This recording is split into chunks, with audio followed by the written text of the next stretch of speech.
好多人都會問我，你寫咁多奇案嘅書，你又做危險人物。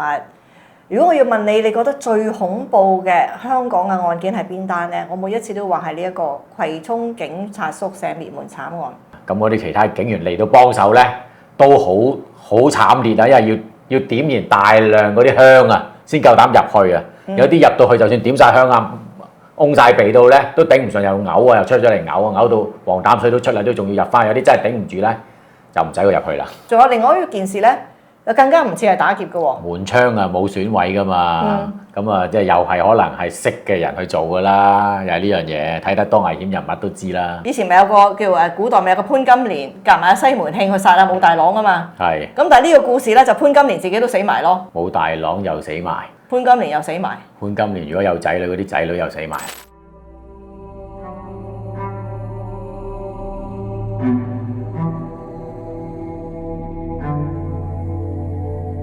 翁靜晶，危險人物2.0。大家好，歡迎嚟到危險人物2.0，身邊有我師傅翁律師同埋本人楊律師。今次我哋講呢單奇案咧，都係關一啲警察事喎。你差啲都做咗警察啦，係嘛？係。好啦，嗱呢個案件咧就係好多人都會問我，你寫咁多奇案嘅書，你又做危險人物。如果我要問你，你覺得最恐怖嘅香港嘅案件係邊單呢？我每一次都話係呢一個葵涌警察宿舍滅門慘案。點解呢？我見到係最恐怖，最恐怖嘅就係因為幾個得人驚嘅佈局。第一，嗰個案發單位有一張床，嗰張牀係俾人通咗電嘅，有生電嘅。第二，有個女死者。佢俾人哋發現喺個廚房嗰度就瞓咗喺地下，即係叫做佢其實係背脊向上。佢其實趴咗喺地下度，佢係背脊向上，但係佢個頭係甩咗出嚟，再反翻去咁樣望翻住你，個頭係擸住一塊皮咁樣喺個頭咁樣過嚟。然後喺嗰個現場嗰度有一張用毛筆紙9宮格紙寫嘅即係嗰啲寓公電紙寫嘅一張嘅兇手留低嘅字條，即係成個佈局咧。係，我覺得係即係最恐怖嘅，即係我覺得成件嘢，同埋當然有兩個好細個嘅細蚊仔係俾人哋亂刀斬死嘅現場嗰度，喺張床度揾到嘅。咁所以我覺得呢一個成件嘢嗰個懸疑程度咧，同埋嗰個女死者被發現嗰個情況咧係恐怖嘅。咁所以我覺得呢一單最恐怖，同埋嗰個案情係好奇怪咯。咁而呢單嘢仲有一個地方，我覺得都係會覺得發人深省嘅咧，就係你知道而家好多啲新移民啦，即係女性嚟到嫁咗俾啲年紀大丈夫，就為咗間公屋可以咧就要生要死嘅。係。但係警察宿舍一路都係有好多因為唔肯冇咗間警察宿舍而發生好多嘅嘢嘅，你明唔明啊？即係呢單就係啦，其實嗰兩公婆感情唔好。如果大家離婚冇問題㗎，但係如果離咗婚就冇咗呢間警察宿舍。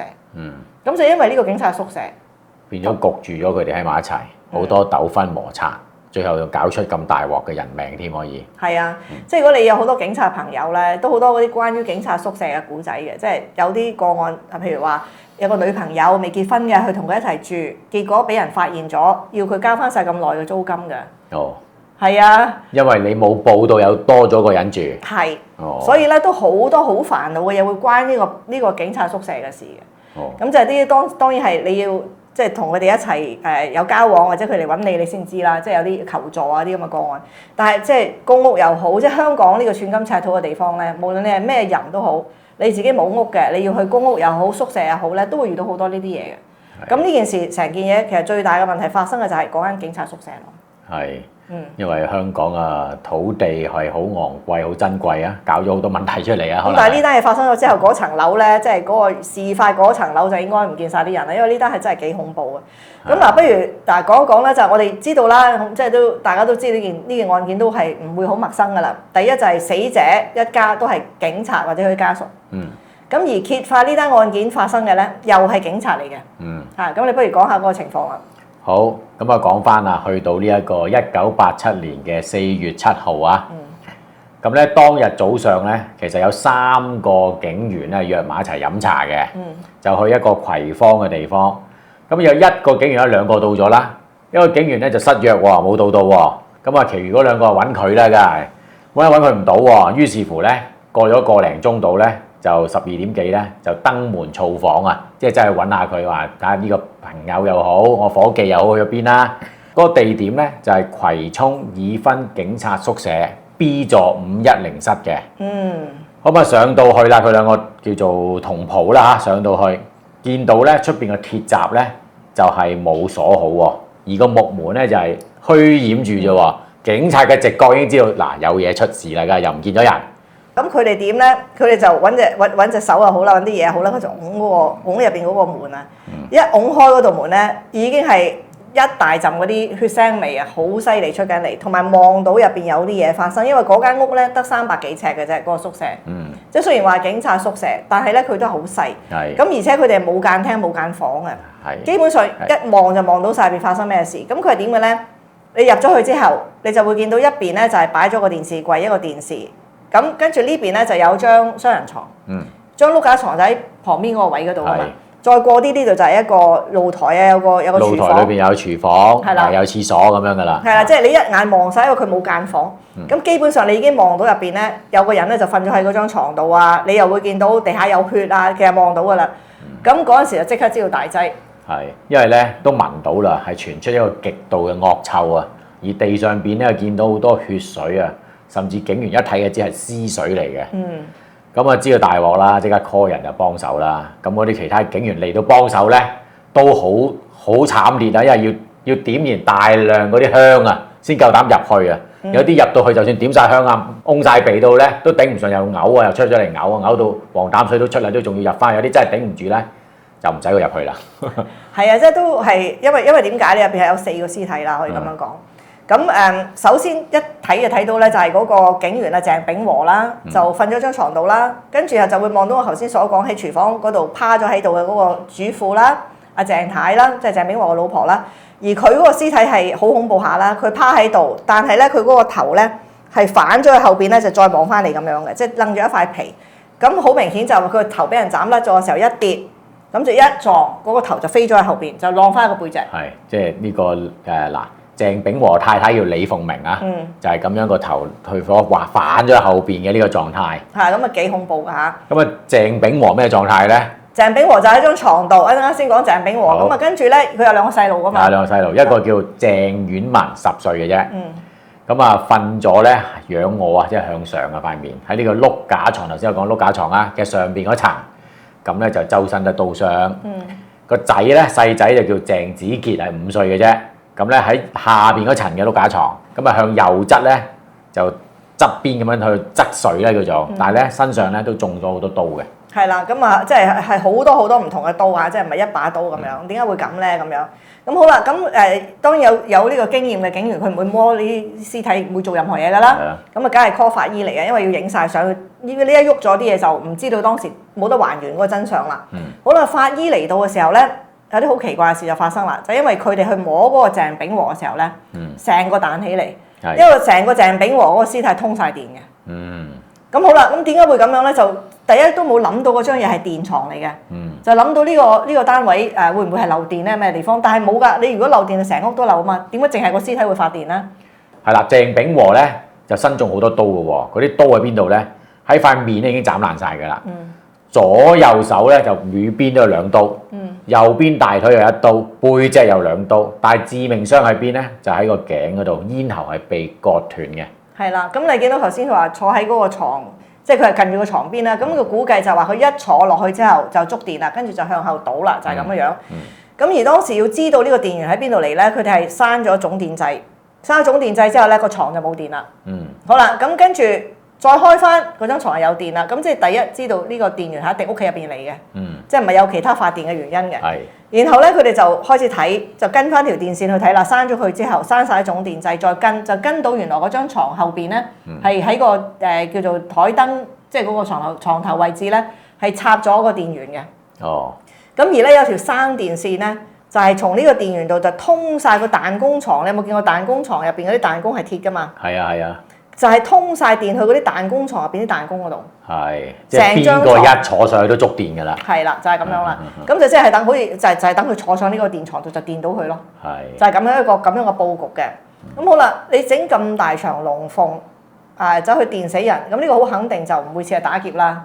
仲有另外一件事咧，就更加唔似係打劫嘅喎。門窗啊冇損毀噶嘛，咁啊即係又係可能係識嘅人去做噶啦，又係呢樣嘢，睇得多危險人物都知啦。咁同埋咧，佢哋喺個食飯嗰個台上面咧，就發現咗一個鐵錘。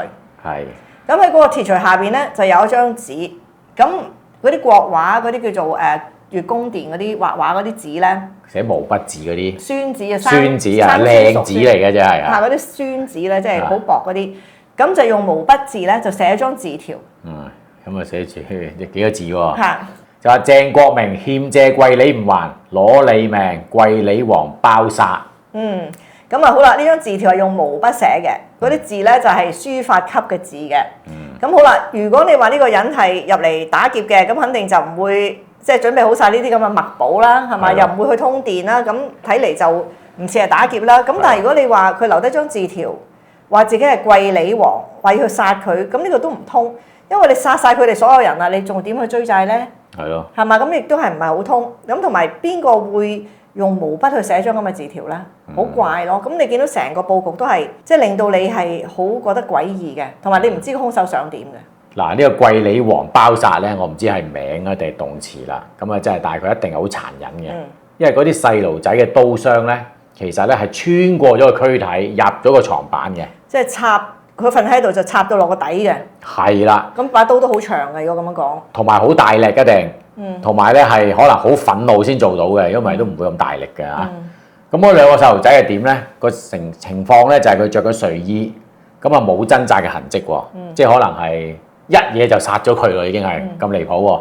咁咧佢亦都驗到咧，驗屍嘅時候咧，佢神經線係有收縮嘅跡象嘅，即係代表咩咧？個細路仔生前咧突然間咧係受到好大嘅驚嚇，咁個神經先會收縮嘅，即係佢咧臨死之前咧係見到啲好驚嘅嘢。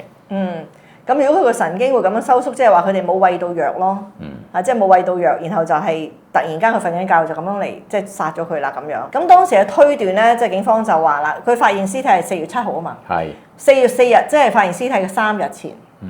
當其時咧，有啲鄰居咧就已經係聽見咧個女戶主咧大聲叫唔好啊唔好啊唔好打啊唔好啊咁樣。咁但係叫咗幾聲係冇聲嘅。咁估計咧呢兩個細蚊仔咧就應該係睇到爸爸媽媽俾人殺醒咗。然後咧就俾個兇徒殺埋，而嗰個女人叫唔好咧，應該係想救啲仔女，或者係叫兇徒唔好殺自己。係咯，咁解釋得到嗰個神經突然間收縮嘅跡象啊嘛。佢梗係見到啲好恐怖嘅嘢啊嘛，就係見到可能爸爸媽媽已經俾人襲擊咗啦。係啦，跟住就又要對付自己咁咪好驚咯喎。咁個案件一定會喺佢兩公婆身上圍繞嚟查啦。咁呢個鄭炳和咧。佢咧就係一個警務世家嚟嘅，好似佢爸爸啊哥哥屋企有好多警察嘅，即係都係警察世家啦。咁佢入咗警隊係15年，咁佢同呢個太太結婚咧就係1976年，即係案發之前嘅9年。一結咗婚咧就攞到宿舍啦，嚇咁啊，所以佢哋就一路就住喺呢個宿舍嗰度嘅。咁呢個鄭炳和咧，佢就冇啲乜嘢英勇嘅事蹟㗎啦，即係佢唔會好似個哥哥或者佢個家人咁樣，即係會比較優秀啲。佢咧就因為賭錢。咁所以咧就有好多個問題發生嘅。佢之前咧做過便衣警探嘅，咁後來咧就俾人哋就降職咗落去做軍裝，咁再降咗職落嚟之後咧，就因為佢爭人一啲錢，因為佢中意賭錢啊嘛，咁於是咧佢就做咗呢個火頭大將軍，係嘛？去咗呢個機動部隊嗰度係嘛？佢申請咗去粉嶺啊機動部隊嘅總部去做廚師，點解咧？因為嗰度咧係有香港最犀利嘅警力保護啦，係咪？同埋咧，佢走咗匿咗去廚房啦，就唔使行嚟行去啦，即係爭人錢啦，咁就呢啲咁嘅問題。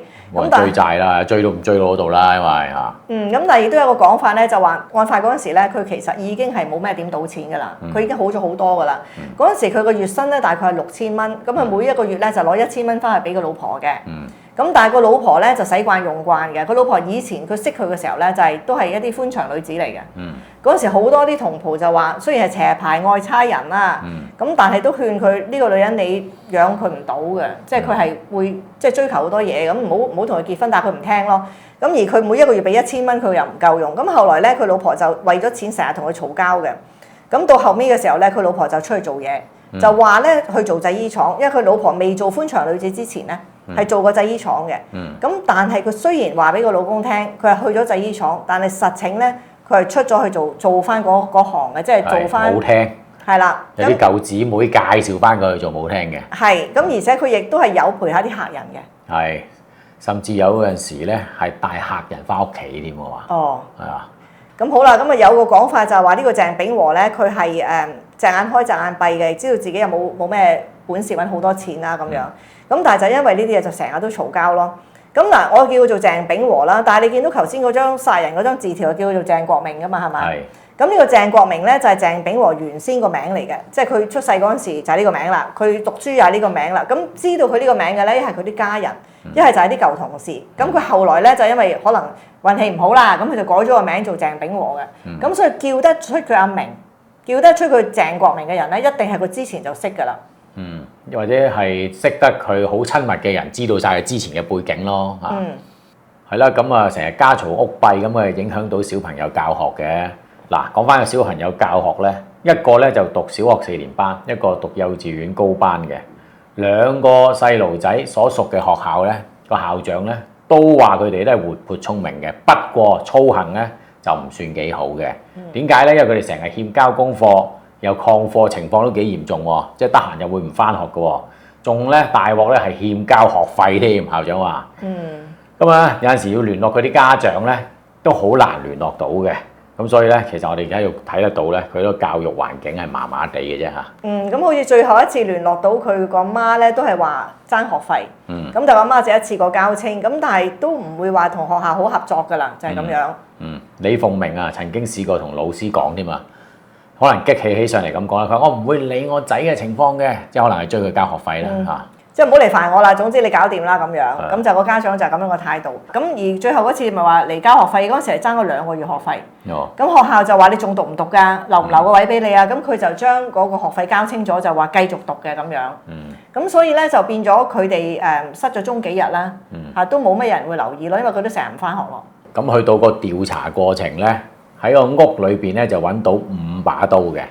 5把刀都係染血嘅，但係法醫嘅報告證實咧，致命嘅刀傷咧都唔係由呢5把刀嚟嘅，係一把好大嘅刀嚟。而且把刀係要夠長，穿過咗個細佬嗰個身體，去到個床板，咁佢都有咁長㗎啦。係。咁而嗰5把刀入邊咧，就都喺個廚房度揾到嘅，有啲都係洗過下嘅。係。咁點解會呢啲刀亦都係有插過嗰啲即係插過啲屍體嘅？即係話咧，呢個兇手係用一把長刀殺咗人之後，然後再加嗰啲刀上去，係佈局成為咧有好多把唔同嘅刀，甚至乎係要誤導警察去考慮係咪有好多個唔同嘅人。係，即係故佈疑陣啦。係啦，佢就嗰啲刀就唔係真係去殺嗰啲人啦，係啦，真係晒一把大刀係揾唔到嘅。冇錯啦，咁嗰啲其他啲刀咧就係攞嚟令到件事咧你個調查方向亂晒嘅。咁嗰陣時都係好認真嘅，因為佢哋直情係爬出窗口出邊。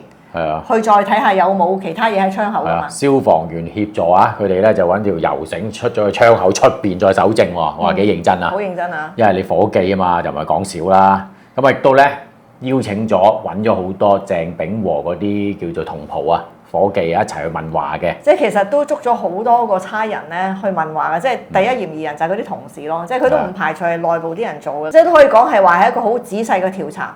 咁喺呢個過程中咧，終於咧就有一個警員咧，就係阿鄭炳和嘅同袍，叫做何偉。係。咁呢個人咧就終於走出嚟咧，就講你哋唔使周圍揾啦，即係其實不如我講俾你聽發生咩事啦。原來咧呢個鄭炳和嘅太太咧，即係呢個阿嫂咧，個死者咧，係有個男朋友嘅。咁而呢個鄭炳和喺死之前冇幾耐之前咧，佢就同埋佢幾個嗰啲警察嘅朋友咧，就走去揾過呢個情夫，即係個男朋友，走去揾佢講數嘅。即係雖然話鄭炳和知道嗰個老婆可能隻眼開隻眼閉，會走出去揾啲外快啦，有啲男人啦，但係如果呢個人係同佢理真嘅話咧，佢又有問題，所以佢就帶咗幾個同袍咧，就走去揾呢個情夫，就想去講數。咁你講少少個情夫嚟聽下啦。個情夫咧就叫做黎新來啊，呢個名，佢咧係得24歲，李鳳明咧即係阿鄭炳和嗰個太太咧就30歲嘅喎，即係大佢6年嘅。爭好遠我都係啊，即係少少地嘅小鮮肉啦。黎新來咧就係廣東嘅惠陽人，喺1979年偷渡嚟香港嘅。咁啊，佢喺旺角一間舞廳度工作過嘅，其實即係可能係做啲打雜啦。喺嗰度咧就識咗阿李鳳明，因為李鳳明喺嗰度做舞小姐嘅。咁即係話咧，鄭秉和1976年咧就同佢呢個老婆結婚嘅。79年黎新來先嚟香港。咁呢個已經係鄭秉和結咗婚之後啦嘛。係。同阿嫂結咗婚之後啦嘛，係咪？咁佢喺呢個時候認識咗阿嫂，即係呢個鄭太，同佢喺埋一齊。咁即係話佢已經有咗個老公噶啦。係啊。咁點解會喺個夜總會度大家識咧？就係因為我頭先所講，就係佢老婆偷偷地出去。去做呢個歡場，重操故業啊！係重操故業，咁就瞞住個老公唔俾佢知咯。咁所以就喺嗰度咧，就同呢個黎新來就好咗啦。係。咁兩個咧，因為呢個黎新來有個地方住噶嘛，嗰陣時係咪？係啊，喺青衣島叫做楓樹窩林屋區喎。有個地方住喎。咁所以咧，呢個女人咧就成日喺嗰度咧就見佢。咁唔知點解佢可以背住個老公咧夜晚出去過夜咧？佢老公都唔知嘅，可能當夜間。咁你製衣廠有一啲叫車衣女工，可能當年真係有夜間嘅喎，唔出奇嘅，24小時咁工作嘅喎。哦，嗰啲工廠可能係即係呢個年代嚇，有啲可能。咁所以佢就偷偷地就出去同呢個黎新來咧就過夜。咁佢哋兩個就開始發生咗愛情嘅，就係中意嘅。一個24歲，一個30歲，咁就兩個就好咗。好咗之後咧，呢個女人咧就開始就開毒計啦，就話如果即係我個老公即係警察嚟嘅，如果佢真係咧。因公殉職啊，或者整個咩嘅佈局啊，咁佢可以攞呢個叫孤兒寡婦恩恤噶嘛，係就度條咁嘅橋咧，就諗住係做低佢嘅老公嘅，就想殺咗呢個鄭秉和，尤其是鄭秉和已經發現咗佢哋兩個有戀情啦，係咁就帶埋啲警察同袍去揾阿黎新來，約咗佢噶嘛。其實黎新來同阿李鳳鳴就85、86年都識嘅，咁啊識咗之後咧，本來係隻眼開隻眼閉，但係後尾應該都係頂唔順啦，所以咧。阿鄭秉和咧就嗌埋幾個同袍啊，即係啲伙計啊，即係警察啦，就走去揾阿黎新來，應該講數啦。其實就係案發前幾日啫喎，已經講過一次數噶咯喎。係講數內容唔知啊，咁唔慌係好嘢啦，梗係兇佢，可能你快啲走啦，叫佢。亦都咧，其實案發當日又再約多一次講數噶喎，即係4月4日嗰日啊，又約多次噶喎。不過今次咧，阿黎新來就冇出現，放飛機啊，叫做。佢仲約咗喺尖沙咀一間酒廊嗰度見嘅，即係都冇考慮到一打起上嚟點樣都唔諗噶啦，即係總之就喺嗰度見啦。咁你作為黎新來，佢係偷渡嚟香港幾年嘅，咁就喺啲夜場度做，應該做睇場啊嗰啲咁嘅嘢啦。咁你突然間有幾個警察嚟揾你，你又勾咗個二嫂係嘛？好驚好驚啊！應該係好驚啦。咁所以應該去到呢個位就已經冇噶啦，唔係殺你，即係唔係你就我噶啦咁樣。所以佢哋要做一個佈局，佈局咧就係話阿黎新來係爭咗大耳窿錢。於是俾大耳窿殺死嘅，係想做咁樣嘅佈局嘅。咁個老婆係夾埋佢做嘅。咁所以呢個故事咧就有個講法就係話，以前咪有個叫古代咪有個潘金蓮夾埋阿西門慶去殺阿武大郎啊嘛。係。咁但係呢個故事咧就潘金蓮自己都死埋咯。武大郎又死埋。潘金蓮又死埋。潘金蓮如果有仔女，嗰啲仔女又死埋。冇錯啦，即係呢個就係連潘金蓮都死埋嘅故仔啦。嗱，講到查案咧，頭先講過何偉出嚟，其實何偉係有同阿黎新來傾過偈嘅。咁咧就係阿鄭秉和嗌佢去同黎新來傾偈添嘅。咁啊傾咗啲乜咧？佢講翻出嚟咯喎。佢話咧，舊年暑假咧，阿鄭秉和咧就約我飲茶，就話咧懷疑佢老婆咧就同一個男人同居喎，就唔該你幾個月都冇翻屋企喎已經。係喎。咁啊幫我起下底得唔得啊？就叫佢同袍，即係嗰個警察。即係話佢已經唔係偷偷摸摸啦，個老婆已經係明目張膽咁走咗去㗎啦。係。OK。咁佢咧起到咧。就知道咧呢個咧原來啊叫黎新來啦，已經知道晒啲嘢啦。咁啊走去揾黎新來咯喎。咁啊黎新來同佢哋講咯喎，係佢即係呢一個何偉啊，同埋呢一個鄭秉和一齊去揾黎新來嘅。即係3個人啦。咁啊黎新來同佢哋講：喂，其實唔關我事，係你太太李鳳鳴纏住我嘅啫。佢反而叫唔該你哋咧阻止阿李鳳鳴再嚟揾我啦。其實佢都好煩嘅，對於我嚟講咁樣調翻轉講可能係嚇。咁跟住佢翻到屋企之後咧，咁啊李鳳鳴知道咗佢揾過黎新來咧，就梗係反晒面啦，就同阿鄭秉和大嗌交啦。咁之後咧，佢哋就再約阿黎新來就再去呢個酒廊度見面。後來佢就唔嚟啦。咁跟住就發生呢個殺人嘅案件啦。到呢個案件揭發嘅時候咧，就係呢個4月7日，即係殺咗佢3日之後，一穿咗煲之後，呢個黎新來第一件事就係離開香港啦。佢又喺呢個羅湖就去翻惠州翻鄉下係咪？係。咁一見到佢出境，咁肯定係畏罪潛逃啦。咁就即刻就要出拘捕令啦。咁亦都通知咗咧，即係大陸嗰邊嘅公安咧，就要去揾呢個人。好啦，咁警方見到佢咁樣潛逃翻內地啦，咁啊，梗係通知公安啊，同埋做嘢啦。香港佢做乜咧？就係搜查咗好多地方喎，攞搜查令，搜查青衣同埋油麻地呢啲地方，嗱，青衣就係頭先佢嗰個臨屋區啦，一齊住嘅。原來咧黎新來咧遊埋咧又租咗另一個地方住嘅喎。咁啊揾到啲乜咧？揾到啲重要證物啊，係乜咧？就係一啲書寫毛筆字嘅工具啦，即係毛筆啊，有啲紙啊咁樣樣啦。即係個古代就人人都有噶啦，即係現代咧就特別啲啊！你屋企揾到嚇咁樣。係啊，現代冇乜人有啊，應該就比較興趣啊。咁啊，16號4月16號又再過幾日升級啦嘛又。去到18號啊，就係下晝4點幾，呢個黎新來竟然喺內地翻嚟香港喎。係啦，但係因為佢哋16號嗰陣時咧，佢哋已經喺警察特別喺嗰啲出入境所有關卡度加大交代啊嘛。係啊，已經交代晒係啦。咁所以佢18號翻嚟嘅時候咪中咯，即刻。係啊，即係已經落晒釘啊叫做，一翻嚟就拉㗎啦。咁啊羅湖過關喎又係，咁啊即刻俾人哋扣留啦，交俾警方，然之後帶咗去葵涌警署咧就接受呢個調查嘅。咁佢就解釋㗎，佢話：喂，我翻大陸咧，其實係探親啫，就唔係畏罪潛逃啊！你哋咩事啊？嗱，講完呢句之後咧，佢就拒絕回答所有問題啦。呢個人，淨係講呢句嘅啫佢啊。咁所以喺嗰個時候咧，基本上就冇話好十足嘅證據咧，一定係佢做嘅。咁如果佢咩都唔講，冇辦法啦。咁唯有就係俾佢擔保咯。咁就跟住佢就一路咁喺度轉擔保啦。咁呢個講緊就係4月18號1987年4月中嘅時間。咁一路轉擔保，轉到去5月1號嘅時候咧。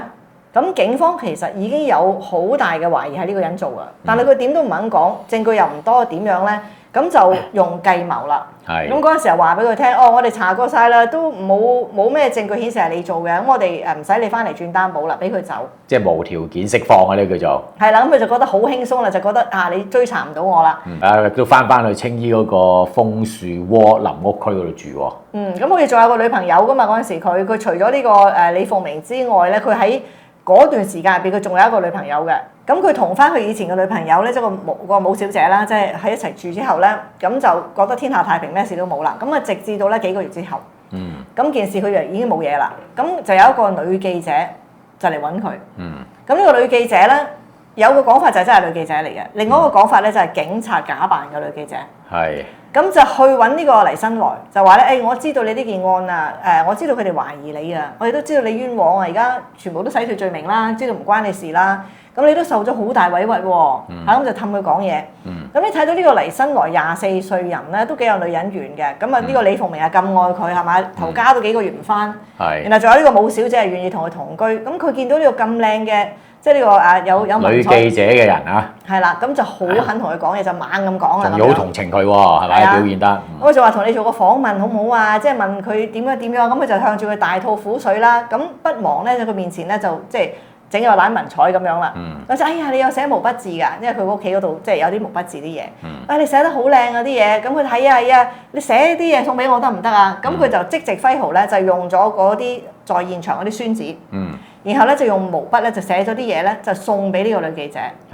殊不知呢個人咧就係嚟攞佢啲字跡，同埋攞佢啲墨水，同埋最好就攞埋佢張宣紙翻去做鑑證。其實就唔係真係想攞佢啲墨寶，係想攞證據，係咪？呢個女記者問問題咧，真係好識問啊！第一句咧就會即刻話：喂，恭喜晒啊！你咧洗脫晒嫌疑啦！咁啊，我之前你見到你真係俾人哋冤枉，你應該都唔係幾開心啦，係咪？咁啊，即刻開咗個心窗先。佢話：梗係啦，真係當刻啊，唔好再提啦。嗱，見到佢眼角腫咗喎！哎呀，你嘅眼點啊？點解會咁咧？係咪警察打你啊？係啊，咪暴力盤問你，警察咪有喐過你定點樣樣？咁佢話：唉，投訴冇用啦，唔好提啲咁嘅嘢啦。咁啊，繼續問佢咯。嗱，平日咧一路講啦，就講下佢啲平日做咩工作啊，中意啲乜？有一中意啲乜咧？有咩嗜好啊？平時你咁啊，黎新來講喎，間中都會寫下字嘅，咁啊叮咯即刻。貌咧就係冷靜嘅，個樣冷靜，但係其實已經叮咗噶啦，就話。寫字咁啊，用毛筆寫嘅書法係咪啊？咁啊，黎新來話係啊，你點知㗎咁啊？知我寫。點解咁都唔會聯想到嗰個人係問啲咁重嘅問題咧？咁嚇？我懷疑佢係咪可能問嘅時候，嗰啲毛筆都擺晒喺度啩？唔係，可能真係見到個女仔後生女嚇。係啦，可能有人欣賞呢啲藝術啦，咁佢覺得好開心啦。突然間筆鋒一轉咧，就問：喂，你同阿李鳳鳴係咪識㗎？其實？咁佢就話普通朋友嚟嘅咋，咁啊，跟住就再答咯。佢話咧，佢同佢丈夫離咗婚，我先至同佢一齊啊。原來後尾佢呃我嘅咁樣。咁啊，喂，一丈夫又叮啦，即刻。丈夫，咁啊，佢丈夫話俾你聽，佢係結咗婚，所以你先知道李鳳鳴呃你啊。咁佢丈夫係邊個啊？咁噏咗個名出嚟喎，黎新來噏咗鄭國明咯。哦，佢唔係講鄭炳和，佢講鄭國明。係啦，即係原來其實李鳳鳴講俾佢聽㗎嘛。即係佢知道個舊名叫鄭國明嘅。係啊，因為你俾個女記者聽到啦。係啦，咁又叮咗啦。好啦，到最後咧，第3叮係咩咧？佢真係忍唔住啦，就要大展文采啊，攞啲宣紙啊、寫毛筆啊，咁樣上一大幅字咧，就送咗俾個女記者啦。咁呢個女記者咧，即刻禮手將佢呢個筆記咧，成份嘢原本啊，即刻就拎翻去警署啦。咁有一個講法就係呢個真係女記者，不過我覺得就另外一個講法係叫警花假扮嘅咧，就比較似啲，因為呢啲套路啊、問題啊，全部都係同案件係好有關係噶嘛。咁而呢一個警方咧，亦都唔係淨係靠呢一個嘅資料嘅，因為黎新來咧都送過呢啲嘅寫嗰啲書法咧俾啲朋友嘅。嗰陣時已經收穫緊佢嗰啲字跡㗎啦。係咁樣。即係佢有呢一個癖好嘅喎，有鋪人嘅喎。即係佢寫嗰啲書法送俾人㗎喎，佢梗係覺得好 proud、好自豪自己寫字好靚咯。係啊，咁佢有排寫啦，喺即係監獄嗰度啊，就監獄書法家又多一個啦咁樣。咁好啦，攞晒啲嘢翻去之後咧，呢個大概係1987年嘅7月啦，即係案發之後幾個月啦。咁佢哋攞晒啲嘢去鑑證之後咧，過多3個月就係1985年嘅10月就正式拘捕佢啦。因為嗰陣時就已經可以驗到咧啲宣紙咧，同喺嗰個現場嗰個桂里黃包殺嘅嗰啲紙係一粒紙嚟嘅，同一樣嘅紙啦。然後啲墨咧又睇到都係嗰啲咁嘅墨嘅咁樣。墨水嘅成分都一樣嘅。冇錯啦，咁所以就跟住就起訴佢啦。正式拘捕佢咧，就告佢4項謀殺罪，即係殺咗鄭炳和啦、李鳳鳴、鄭婉文同埋鄭子傑嘅。咁佢一路咧就唔肯講嘢，亦都咧係唔肯承認咧同佢有關嘅。佢個案件到拉尾佢一路都上訴嘅，點都唔認噶啦。咁但係咧整個案情咧就係由控方咧去推敲嗰個案情出嚟嘅。如果佢推敲出嚟個案情合情合理，亦都可以睇得到咧嗰啲叫做科學鑑證，啲墨啊、啲紙啊、筆跡啊都係佢啦。咁嘅話咧，控方係有足夠嘅料咧，就去俾陪審團考慮究竟係信唔信警方嗰啲口供啦。咁你講一講呢個警方推敲係究竟點樣整個電床啊？點樣殺啊？嗰個過程係點樣啦？控方咧就首先傳召啲證人先，咁咧第一個證人就係叫做李永和啊。佢咧其實81年已經同黎新來咧就認識㗎啦。咁佢就話咯喎，喺86年年尾咧，黎新來喺旺角富麗華夜總會做大班喎，話唔係打雜啊，大班。當時咧呢個李永和嘅女朋友咧都係喺呢個夜總會度工作嘅，所以就認識咗。後嚟咧黎新來咧其實就介紹咗呢個李鳳鳴啊，就俾佢認識啊。即係鄭炳和嘅老婆。係啦，鄭炳和老婆，因為又喺嗰度工作啦，可能係。咁咧就話咧李鳳鳴咧，黎新來就同呢一個姓李嘅講，就係佢老婆嚟嘅。即係好似好密啦，已經係承認啦向外。咁去到案發之前嘅1年度啦，咁佢就問啊，記得咧佢又問過李鳳鳴咧，點解好似冇同你一齊咁樣嘅？即係你成日都唔係出雙入對嘅咩？咁黎新來同佢講佢哋已經分咗手啦。咁呢個證人主要咧就係證明到咧黎新來咧就真係同呢個李鳳鳴，即係鄭炳和嘅老婆咧，就係有一段嘅感情關係嘅。最主要係呢樣嘢啦。好啦，又一個證人啦喎，就叫做岑月好喎。佢我嚟證明咩咧？佢見到黎新來其實大腿曾經受傷喎。呢個係個工友嚟嘅，呢個女人係嘛？係唔係？佢係咧開一個承接咗個地盤嘅清潔工程啊。亦都咧透過一個佢嘅夥計姓任嘅，單都會做證人嘅，就揾一個散工，揾到呢個黎新來嚟做散工嘅。即係呢個黎新來咧，早前咧就喺呢個舞廳嗰度就做大班。咁跟住後來咧就走去做呢啲清潔公司，又去做下其他嘢啦。咁喺呢個清潔公司做散工。咁佢做清潔公司散工嗰個時間咧，正就係咧呢個鄭炳和一家人被殺嗰日嚟嘅。係啊，咁啱啱就係4月4號啦。4月4號咧就見到呢個黎新來咧當日咧嗰個長褲咧，佢係翻工做散工啊嘛，下晝。咁長褲係滲血嘅喎，見到。仲要攞咗塊膠布俾佢貼傷口添喎。咁即係話咧，呢一個嘅女工咧，佢可以證明到一樣嘢，就係話咧喺案發當日咁慘烈嘅殺戮之後，呢個黎新來俾人見到嘅時候咧，隻腳係傷咗嘅，有割傷嘅痕跡，而且係多到啲血係滲血嘅。咁即係話可能係發生過激烈打鬥，所以隻腳就咁。估計應該就係同阿李鳳鳴打交嘅時候發生嘅。係。因為嗰陣時已經有糾纏噶嘛，佢哋李鳳鳴咧曾經叫佢唔好打、唔好殺啲仔女噶嘛。好啦，再下一個證人叫任貴昌，就係頭先阿岑月好嗰個中間幫手揾散工嗰個同事。呢個咧佢就話嗱，其實4月3號夜晚咧，即係案發之前嗰晚喎，黎新來又打個電話俾佢喎，就問佢有冇公開啊咁樣。咁啊有啊，咁啊話俾佢聽，其實4月4號就有公開啦。咁啊黎新來好啦，嚟翻工啦，就去呢一個康山地盤開工。咁啊見到佢4月4號真係嚟翻工，個大髀咧就有血跡嘅。咁我問佢啲咩事咧？咁啊黎新來就話冇，我係4月2號即係前日啦。其實喺另一個地盤翻工嘅時候唔小心整親嘅啫。咁亦都佢有解釋啊，亦都有人證明咗佢真係有腿傷啦嚇。係咯，即係而家有2個人見到佢4月4日嗰日咧，案發之後咧，佢就有腿傷嘅。咁即係話佢殺完人之後咧，佢特登就走去翻工，就造成呢一個咧，我仲係正常翻工啦，唔似殺咗人啦，仲係嚟即係做嘢啊咁樣。但係就估唔到咧，嗰個腿傷係俾人望到嘅。最後咧有科學鑑證人員咧就作證，就話咧喺現場案發現場揾到嗰張字條，即係貴利王包殺嗰張字條。裏邊咧就同阿黎新來俾朋友佢嗰啲墨寶咧對一對咧，發現咗紙係一樣啦。嗰隻紙叫做月宮殿喎，墨水嘅成分又一樣，仲要筆觸嘅都係一樣相同嘅。咁啊證明咗呢兩樣嘢咧，其實出自同一個人手嘅嚇。咁所以其實我覺得最大嘅即係嗰個證據一定係嗰啲墨啦，即係同埋嗰啲字跡啦，嗰樣嘢啦。咁就用呢幾樣嘢。就做咗一個好強力嘅環境證供，就第一你識得呢個女死者，同佢感情好，亦都因為咁樣就老公知道咗，咁再加埋咧就喺案發之後有腿傷去翻工，血係滲到出條褲度嘅，然後現場發現嘅字條係同喺佢屋企揾到嘅嘢係一模一樣嘅，字跡都一樣嘅，咁就推敲咗咧呢件事咧就係嗰個李鳳鳴咧就夾埋個情夫咧就本來咧就係諗住殺嗰個老公嘅，殺咗佢之後咧就可以攞到啲恩恤咁樣嘅。嗱咁啊控方咧。開始就一個講法啦。其實呢一個兇案發生就係4月4號嘅凌晨啊嘛。但係其實個局咧係4月3號已經報㗎啦。嗰陣時咧啱啱咧4月3號，其實鄭炳和咧帶咗2個仔女出咗出去玩嘅。咁呢個空檔嘅時間咧，黎新來同埋李鳳鳴一齊咧就喺屋企裏邊咧就佈置呢個電床啦，已經係啦，即係有啲生電線啊，即係去通晒嗰啲嘅彈弓啦，已經做咗呢樣嘢啦。係啦。好啦，跟住咧，阿鄭炳和就翻屋企啦，然之後就食飯喎。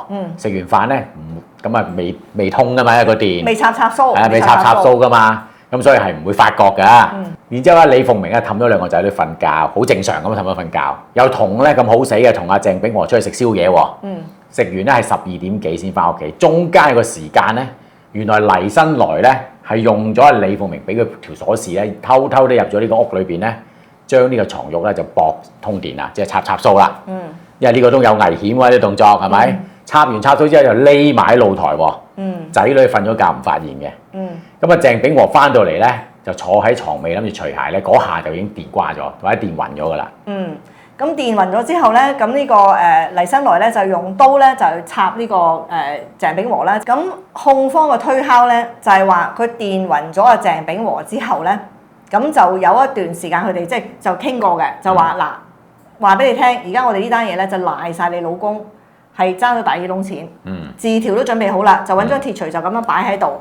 咁然之後到時如果有人嚟咧，你就話咧，哎呀我唔知點解我打開門咧就有啲大耳窿入嚟，咁就斬死咗佢啦。咁跟住然之後我哋就將個電床上面嗰啲電咧全部就毀滅晒佢。即係本來佢哋2個咧電暈咗呢個鄭炳和之後咧。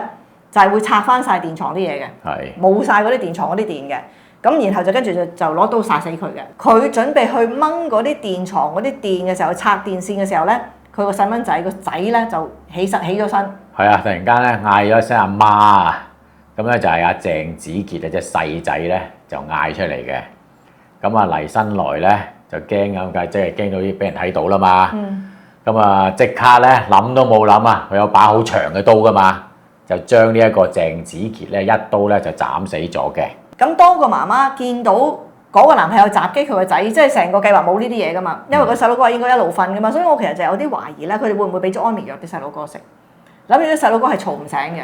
係，但係佢有嗰個極度神經收縮喎又。可能就唔夠藥啊，或者點樣唔知啦。咁但係佢就係將個仔殺咗，殺咗之後咧，冇辦法拉得住佢啦。咁一不做二不休咯。尤其是呢啲男人，佢都唔會想要晒你啲細路噶嘛。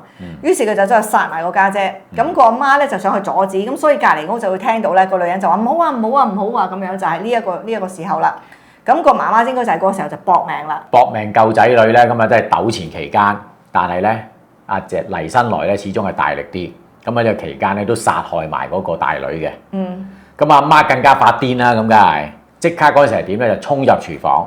咁黎新來咧就跟埋入去喎，睇下佢咩事喎。一轉身，個阿媽已經攞把刀咧就插阿黎新來大髀啦。即係所以控方推敲咧，就係嗰一刀咧就係佢媽媽，一係就係殺咗啲仔女之後冇辦法控制自己情緒啦。一係咧就係未殺嘅時候，佢準備去救啲仔女。但係無論點樣都好，阿黎新來大髀嗰刀咧就一定係阿李鳳鳴插落去㗎啦。係啊，真係得佢有能力啫。係啦。咁好啦，咁跟住到拉尾嘅時候，咁呢個李鳳鳴用刀去插佢嘅時候咧，呢個黎新來就用嗰把大刀咧就去襲擊翻阿李鳳鳴，斬咗落去個頭度。咁跟住佢嗰把刀好利，佢就向前跌嘅時候，個頭就飛咗去後邊，就晾咗去個背脊度。就反轉咁晾咗背脊度啦。係啊，咁呢啲就係有嗰啲法證科咧，就係個力學嘅計算啦，就話佢一撞落去佢個口就咁一上。即係個下巴嗰度就咁樣揈咗喺後邊啦。好啦，咁跟住殺晒所有人之後咧，呢個時候咧黎新來咧就用嗰把長刀咧去補刀，就喺呢個鄭炳和身上係咁補刀，然後咧就用刀將佢嗰塊面咧就斬好多刀出嚟，就做出一個假象。係啊。然之後就去到廚房嗰度就攞多5把刀出嚟，係咪？係啊，嗰啲刀又攞嚟咧喺嗰啲死者上邊咧吉咗好多傷口啦。咁佢呢個做法咧就係想造成咧就係超過一個人嘅，因為本來佢哋嘅計劃都係話有2個男人入嚟。殺晒佢哋，即係殺咗鄭炳和啦。本來就殺一個，咁而家佢個佈局咧就係有人一班人入嚟，多過一個人入嚟嘅，就殺晒佢全家咁樣咯。咁控方就將成個案情咧就咁樣推敲咗出嚟啦。咁喺1988年5月30號咧，就陪審員就裁定啦，佢呢一個3項謀殺罪名都成立嘅，即係鄭炳和啦、鄭婉文啦同埋鄭子傑。但係對於李鳳鳴咧，謀殺罪名係唔成立嘅喎，係誤殺罪名成立嘅。咁但係呢個鄭炳和就乜都冇講㗎啦。咁就係根據呢個控方推敲嘅案情，因為佢冇任何理由去殺死呢個已經電暈咗嘅或者電死咗嘅，即係話多數可能都係電暈啦。呢個鄭炳和佢冇任何反抗，冇激嬲佢，而咧嗰2個細蚊仔亦都係冇任何捉到佢嘅情況之下俾佢殺死嘅。但係睇到嗰個媽媽應該係有同佢糾纏。咁所以就唔可以肯定係謀殺個媽媽，因為佢覺得可能係件事彎咗啦，咁所以就最後殺咗個媽。咁所以咧就嗰個女死者嗰度咧就係可以去到誤殺嘅，咁已經算係好公平㗎啦。好公平，即係咪佢幫我推敲晒，然後跟住俾最好嘅合理疑點俾佢？係咯，即係對付佢嘅證據就係佢嗰個物寶啦，所謂。同埋嗰個刀傷啦，同埋點解你要咁樣返大陸啦？呢啲都係對付嘅證據，佢自己就一句嘢都冇講嘅。係啊，咁好啦，咁就裁定咗佢當然係謀殺罪名成立啦，一條都夠終身監禁啦，佢3條謀殺，1條誤殺啦。咁但係咧，佢因為由頭到尾都唔認嘅，咁所以佢去到呢個後邊咧就去上訴啦。咁喺1989年12月19號咧，佢嘅上訴亦都被駁回，維持原判嘅。咁啊，上訴庭係覺得佢理據不足啦嚇，即係如果你話你真係冇做嘅。咁你可以喺法庭度講你自己嘅版本啦，係咪？佢又唔講，咁所以究竟當時整個情況係點樣嘅？係點樣殺死所有人嘅？真正知道嘅人就唯有係佢嘅啫。咁佢會唔會講咧？唔知，或者佢會同啲囚友講。咁但係你睇到控方嘅案情其實都好近磅啦，因為本來佢哋個佈局咧就都幾好嘅，你會見到即係一個幾精心嘅佈局嚟嘅。因為如果佢冇殺死嗰2個細蚊仔，佢冇殺死個女人，而佢將個電床上面所有嘅電源都取消晒，即係消滅晒。咁入到去嘅時候就唔知道佢係電死嘅喎，比較唔知佢點樣死喎。唔知係咪唔知咧？因為電親法醫睇唔睇到咧？我唔知。我都唔知會唔會係即係如果佢可能心臟病咁咯，會變咗係。會有好多解釋咯，有好多解釋。只要你係揾唔到個電源嘅，你就有好多唔同嘅解釋，甚至乎係有咩人入嚟殺佢，任得佢講嘅，係嘛？咁變咗而家將電床拆，我唔係好明佢點解唔會拆埋張電床先走咯。因為咧，佢喺案發之後咧，根據控方推敲嘅案情咧，就話佢沖晒涼、洗晒嗰度現場啲刀。因為你知道嗰啲刀上面有指紋噶嘛，除非佢戴手套啦。咁佢洗乾淨晒啲刀，然後沖埋涼之後先離開現場嘅。嗰度畢竟都係警察宿舍。你諗下，如果佢隻腳咁樣中咗一大刀，流緊血，佢喺個警察窩嗰度走出去，可能佢諗嗰啲刀咧就有指紋嘅。冇錯啦。啲電咧就冇指紋嘅。係。咁譬如佈個局咧，嗱佢橫掂都係包殺啦，貴利王係咪？咁啲電呢啲嘅佈局咧冇指紋唔可以話我㗎，係嘛？嗰啲刀有指紋就即刻話係我咯喎。係咯，咁所以就呢單嘢都係比較離奇啲㗎啦嚇。咁佢就喺呢個警察宿舍嗰度殺咗個警察，咁即係個膽都好大㗎嚇，連阿警嫂同埋嗰啲細蚊仔都殺埋。咁真正當時成個情況係咪真係好似控方咁去推敲咧？咁呢個真係淨係得佢一個人先知啦。係咯，不過陪審員就定咗佢罪啦。冇錯。當時咧其實就仲有死刑嘅喎。係啊，知啊。咁佢90年咧就獲港督啦，當年嘅特赦就改判咗終身監禁嘅。佢就係87年殺人啦，88年審訊啦，89年上訴啦，上訴就係判死刑啦，90年咧就改為終身監禁，因為係93年香港先真正喺法例上面咧就廢除死刑嘅。咁呢個人如果冇計錯咧，都唔知出咗嚟未咧？咁啊計翻嗰個時間咧，其實黎新來如果佢仲未過身啊，咁啊應該依家都63、64歲到噶啦。咁但係佢孭住4條人命，仲有一個咁殘忍嘅方法咧，都唔係咁容易可以出翻嚟嘅。咁其實計落咧，佢7幾年嚟香港，79年嚟香港，85年嚟犯案，即係6年之後嚟咗香港做咗香港人之後6年，佢就一路住喺監獄啦，就直至到而家啦咁樣。咁啊都應該唔會咁容易出嚟啦，因為孭住咁多條人命，包埋2個細路，咁呢個案件亦都可以講係暫時嚟講，我覺得係最恐怖嘅一單。係，同埋咧，如果即係兩公婆唔啱咧，就不如撇脱啲離婚啦，我覺得。就係因為嗰陣時有講嘅。一個隻眼開隻眼閉，一個又困住咗埋一齊。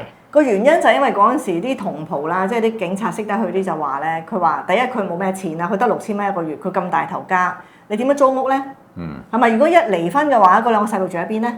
成個宿舍冇咗，佢梗係即係已婚宿舍嚟噶嘛。起碼一家人有個瓦遮頭啊嘛。佢就為咗個宿舍，為咗啲仔女有地方住。嗰個女人咧就係為咗殺咗佢之後，就睇下有冇得攞恩恤金，係嘛咁樣？咁其實講真，佢唔係因公受傷，即係或者因公死亡啦。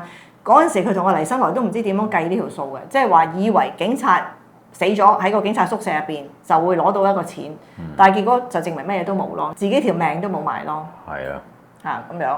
咁啊好啦，個節目都差唔多時間啦，我哋今日就講到咁多啦。好啦，如果中意我哋 channel，記得 comment、like、share 同埋 subscribe 訂閱啦。